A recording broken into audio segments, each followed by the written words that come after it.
Hi, hello, everyone. Dawn Epting here. Thank you so much, as always, for watching. Feel free to hit the subscribe button underneath this video on the right and hit the bell underneath that to receive notifications for future videos. I just wanted to briefly come and talk about the fact that isolation often precedes elevation. So isolation precedes elevation. And hopefully at the end of this video, you'll realize that if you're in a season of isolation, and I don't mean the physical shutdown in our homes that we're experiencing right now, but perhaps you've lost friends, your circle of friends have changed, or you really don't have a circle anymore. You've lost clients, your business partners, or maybe even your family support system is beginning to shift or is no longer there. I want you to realize that it's nothing that you've done wrong, but it is all part of the process to propel you into the destiny and purpose for your life. And I love a scripture in Isaiah 43:19 that says, and I've written some notes down here as I was thinking about this today. Behold, I am doing a new thing. Now it springs forth. Do you not perceive it? I will make a way in the wilderness and rivers in the desert. So something new is coming out of this experience for your life. And it may be a very uncomfortable season that you're in terms of your wilderness experience right now or the isolation that you're feeling. But it's necessary for promotion. And quite frankly, when we're in this season, it can really feel like we will literally die. But we have to go through this process because these periods of isolation are times of growth and eliminating things that no longer serve us, mindsets, people.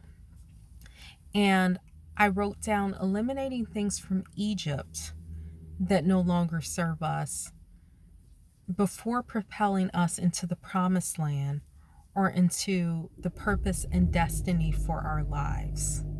So often mindsets have to be eliminated, things that we have been carrying around about who we are, not knowing that we were complete before the foundation of the world. All of these things have to be pruned out of us, so to speak.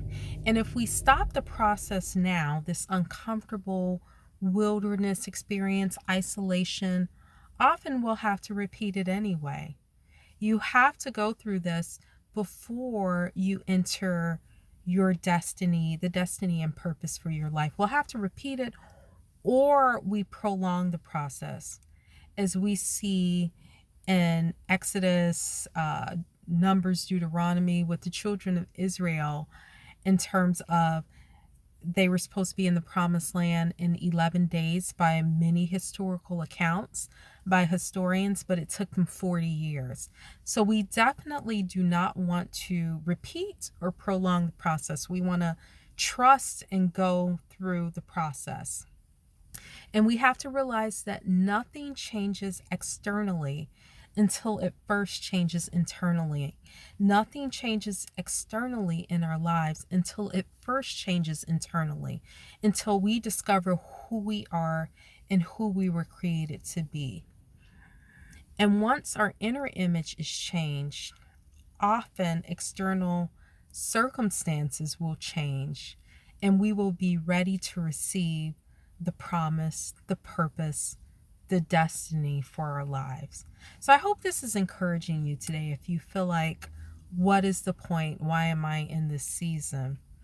And we see throughout, of course, not only the Bible, but history, people that were isolated prior or right before being propelled into the purpose for their lives. We see it, for instance, I'll start with the Bible with Moses being driven to the backside of the desert, before he delivered the children of Israel out of Egypt.